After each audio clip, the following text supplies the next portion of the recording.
তিন শ্রেণীর জমির নামজারি দ্রুত করে দেওয়ার নির্দেশ।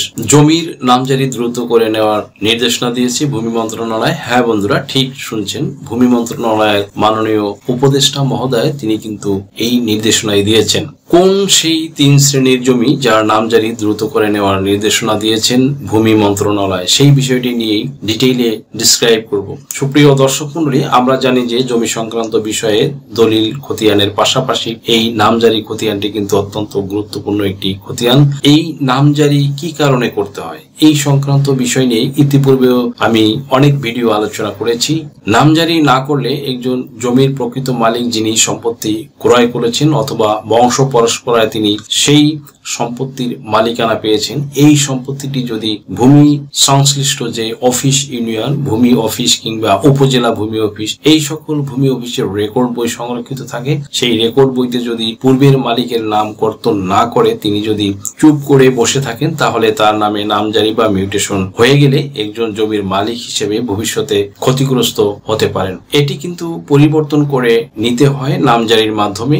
আর সরকারের যে লাভ সেটি হচ্ছে সবচাইতে বেশি, তা হচ্ছে যে সরকার এই নামজারি করে দিতে চায়। এই জন্যই যে নামজারি যদি না করে দেয় তাহলে একজন ভূমির মালিক তিনি খাজনা দিতে পারেন না, খাজনা বন্ধ হয়ে যায়। দ্যাট মিনস ভূমি উন্নয়ন কর দেয়া বন্ধ হয়ে যায়। এই ভূমি উন্নয়ন কর যাতে ব্যাহত না হয়, সরকার যাতে করে যথাসময়ে সাধারণ জনগণের কাছ থেকে এই ভূমি উন্নয়ন কর তথা ল্যান্ড ডেভেলপমেন্ট ট্যাক্স এটা তাদের প্রাপ্তি, তাদের এই যে প্রাপ্তি সেটি আদায় করতে পারেন, সেজন্যই এই নামজারির উপর প্রচুর পরিমাণে প্রেসার ক্রিয়েট করে থাকেন। সুপ্রিয় দর্শক মন্ডলী, সংশ্লিষ্ট বিভাগ যে সকল কর্মকর্তা থাকেন, সহকারী কমিশনার ভূমি যিনি এই নামজারি করে দেয়, তার উপরে কিন্তু এই নির্দেশনাটি দেওয়া হয়। বাংলাদেশের প্রত্যেকটি উপজেলার যে ভূমি অফিস, সেখানে যে এসি ল্যান্ড আছেন, প্রত্যেক এসি ল্যান্ডের কাছেই কিন্তু পরিপত্র জারি করা হয়েছে। ডিসি সাহেব অর্থাৎ জেলা প্রশাসক, বিভাগীয় কমিশনার সহ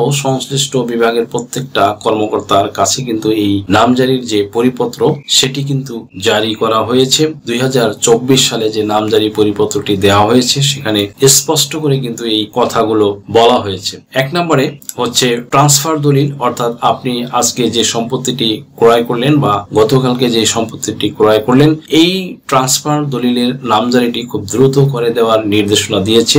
কারণ যেই সম্পত্তিটি বেচা বিক্রি হয়ে গেছে তার সকল কাগজপত্র সঠিক আছে বিদায় সাব রেজিস্ট্রার অফিস কর্তৃক এই সম্পত্তিটি দলিল রেজিস্ট্রেশন হয়েছে, যার ফলে এই সম্পত্তি আর দেরি না করে এর সাথে যদি একদিনে সম্ভব হয় তাহলে একদিনেই নামজারি করে নেবেন। কেননা এখন কিন্তু নতুন নিয়ম হয়েছে, জানেন কিনা তা আমার জানা নেই।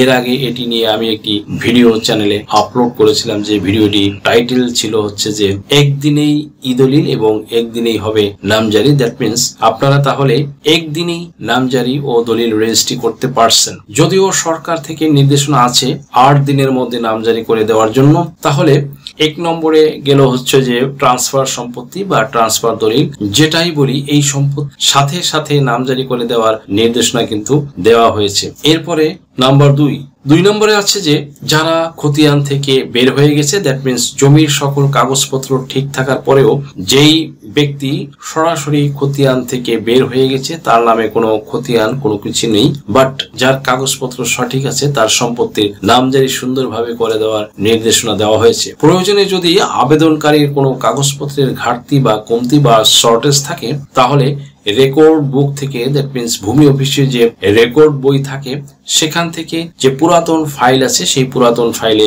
যে সকল খতিয়ান রয়েছে সেই খতিয়ান তল্লাশি দিয়ে বের করে আবেদনকারীর আবেদনের ভিত্তিতে নামজারি করে দেওয়ার কথা বলা হয়েছে। কারণ এই নামজারিটি করে দিলেই সাধারণ জনগণ ভোগান্তি থেকে রক্ষা পাবে এবং সরকারের যে ভূমি উন্নয়ন কর বা এলডিটি বা ল্যান্ড ডেভেলপমেন্ট ট্যাক্স যথাসময়ে আদায় হয়ে যাবে এবং তারা এটাতেই কিন্তু সবচেয়ে বেশি জোর দিয়েছে।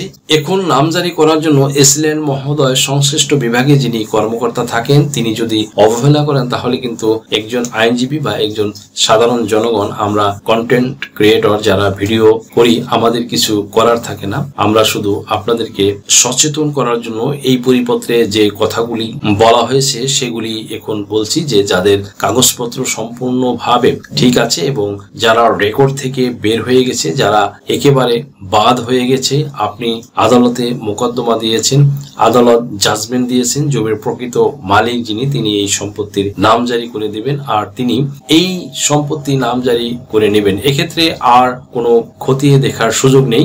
অ্যাসিস্ট্যান্ট অফিসের যে তিনি আপিল করবেন না কি করবেন এই সমস্ত দেখার সুযোগ নেই, শুধু তার কাছে জাজমেন্টের কাগজ গেলে তিনি যেন খুব দ্রুত এই নামজারিটি করে দেন। এরপরে রয়েছে 3 নাম্বার। তাহলে এরপর 3 নাম্বারে হচ্ছে আংশিক সম্পত্তি নামজারি করে দেওয়া, মালিকানা সম্পত্তি আংশিক সম্পত্তি নামজারি করে দেওয়া। দ্যাট মিনস আমি জিনিসটি বুঝিয়ে বলি, অর্পিত সম্পত্তি। অর্পিত সম্পত্তি আমরা জানি যে আমাদের দেশে সনাতন ধর্মাবলম্বী কিছু পরিবার এই বাংলাদেশ থেকে যুদ্ধের আগে বা যুদ্ধের পরে সম্পত্তি রেখে পার্শ্ববর্তী রাষ্ট্রে চলে গেছে, এমন কোন ব্যক্তির সম্পত্তি বাংলাদেশে রেখে গেছেন। তার সাথে 2 সন্তান ভারতে চলে গেছে আর 2 সন্তান সেভ ফর লাইফ বাংলাদেশে রয়ে গেছে। এই যে ব্যক্তির সম্পত্তি রয়েছে, সেই সম্পত্তি 2 সন্তানের মধ্যে যে সন্তান বাংলাদেশে রয়ে গেছে বা আছে, তাদের যে সম্পত্তি সেটা কিন্তু আইন অনুযায়ী তাদের নামে সবকিছু কিন্তু কমপ্লিট আছে। কিন্তু যারা এই দেশ থেকে চলে গেছে দীর্ঘ বছর,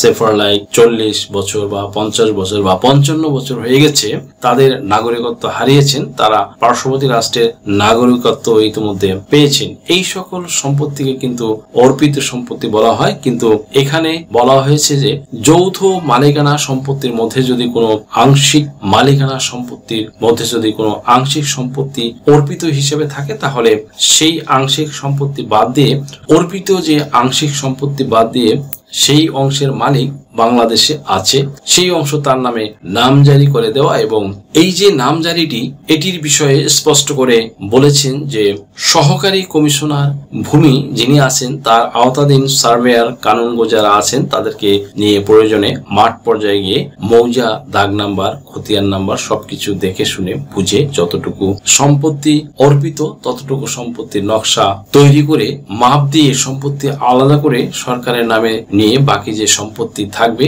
সেই সম্পত্তি সরাসরি মালিকের নামে নামজারি করে দেওয়ার কথা কিন্তু বলা হয়েছে। এই 3 শ্রেণীর ব্যক্তির নামজারি খুব দ্রুত করে দেওয়ার কথা বলা হয়েছে, যাতে করে সরকারের যেই খাজনা বা ভূমি উন্নয়ন কর খুব সহজে আদায় করতে পারেন। প্রচলিত নিয়মে যারা নামজারি করে থাকেন তাদের নামজারির বিষয়ে কিন্তু এখানে উল্লেখ করা হয়েছে যে যারা গতানুগতিক ভাবে নামজারির আবেদন করতেছেন এবং নামজারি খারিজ হয়ে যাচ্ছে, স্পষ্ট হয়ে যাচ্ছে, তাদের কারণ দর্শানোর কথা বলা হয়েছে এবং তারা কারণ দর্শাইলে যে সমস্যা আছে সেই সমস্যার সমাধান করে নিয়ে আসার পর নামজারি করে দেওয়া হবে। কিন্তু এই 3 শ্রেণীর সম্পত্তি এটা কিন্তু 100% খুব দ্রুত করে দেওয়ার নির্দেশনা ভূমি মন্ত্রণালয় কর্তৃক বলা হয়েছে এবং কঠোরভাবে নির্দেশনা দেওয়া হয়েছে। ট্রান্সফার দলিলের সম্পত্তি, অর্পিত সম্পত্তি, আংশিক নামজারি এবং আরেকটি হচ্ছে যারা রেকর্ড খতিয়ান থেকে বের হয়ে গেছে।